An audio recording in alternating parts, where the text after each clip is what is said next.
Assalomu alaykum, hurmatli tadbirkorlar. Mana bugun bizlar sizlar bilan bankimizda uchrashuv o'tkazyapmiz.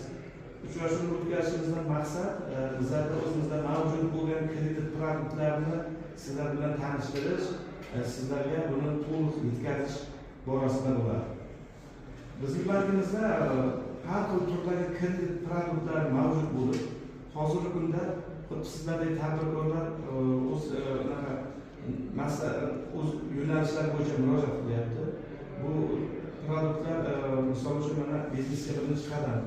Prezident 2 sonli qarorlar asosida tashkil etilgan biznesga birinchi qadam. Bu dastlabki biznesni boshlovchilar uchun o'zini o'zi band qilib tadbirkorlik yo'nalishini boshlash uchun beriladigan 10 million so'mgacha bo'lgan 23% 7% tashkil qilib, o'sha 18 oygacha bo'lgan muddatda mavjud bo'lgan kredit yo'nalishimiz.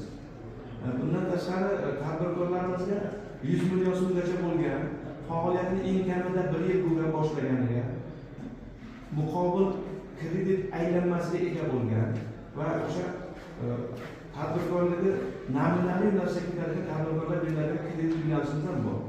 Bu 312 sonli qaror. Bu qarorga binoan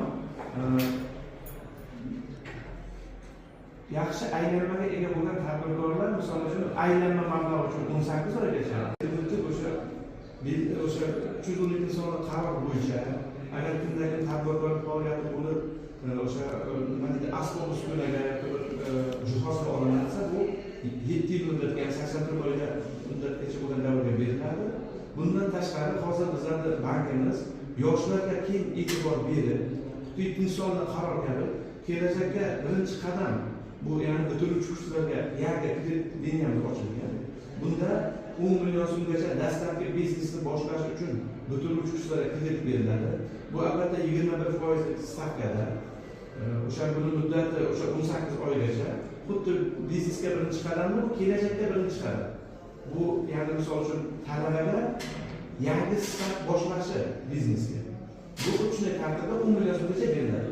Agar talaba o'sha faoliyatini oldindan 1 yil oldin misol bitiruvchi kurs talabasi 1 yil oldin ochgan bo'lsa, bu 10 million so'm emas, bu yerda kelajak uchun start degan yangi liniyamiz bor.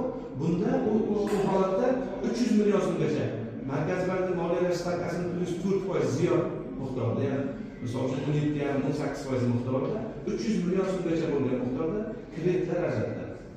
Endi aynan mana shu talabalar misol uchun yangi bir biznes loyihasini boshlash uchun bu yerda 1 milliardgacha bo'lgan miqdordagi kredit liniyamiz bor. Bu kredit liniyamiz yorqin kelajak sari. Endi bu o'zining tartiblari bor. Bunda o'zi kamida 4-5 ta ishchi o'rin yaratish kerak. 1 milliardgacha bo'lgan loyihalar albatta bu nima deydi, zavod bilan amalga oshiriladi.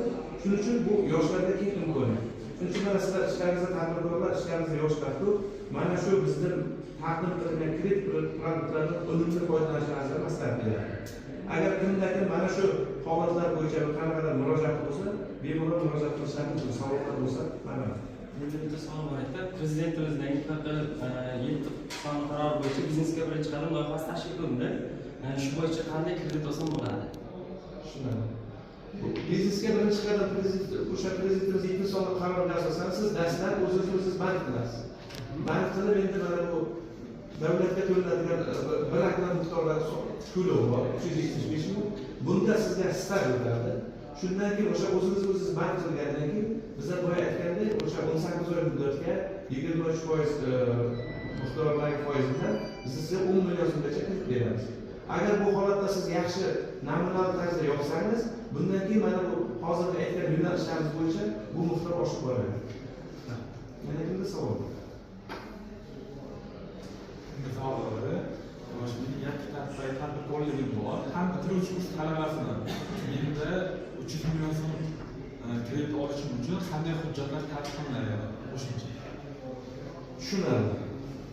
Sizda o'sha agar siz mana shu tadbirkorligingiz bo'lsa, muqobil o'sha pul aylanmasi bo'lgan taqdirda sizga o'sha 84 oygacha, ya'ni 7 yilgacha imtiyozli kredit ajratib bera olasiz. Bu o'sha bunda mana shu 50 million so'mgacha bo'lgan kreditlar uchun sug'urta polisi amal qiladi. 50 milliondan ziyodga bo'lganda likvidlik garov ta'minotisidan talab qilinadi.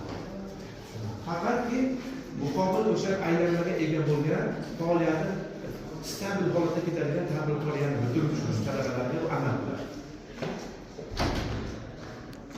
Yana kimda savol bor? Agar bu bo'yicha savollar bo'lmasa, o'sha nima deydi, sizlardan mana shu bankimizga murojaat qilib, bizda turadilardan o'sha tegishli usullarda, tegishli holatlarda unumli foydalanishlarini tavsiya qilib qolaman.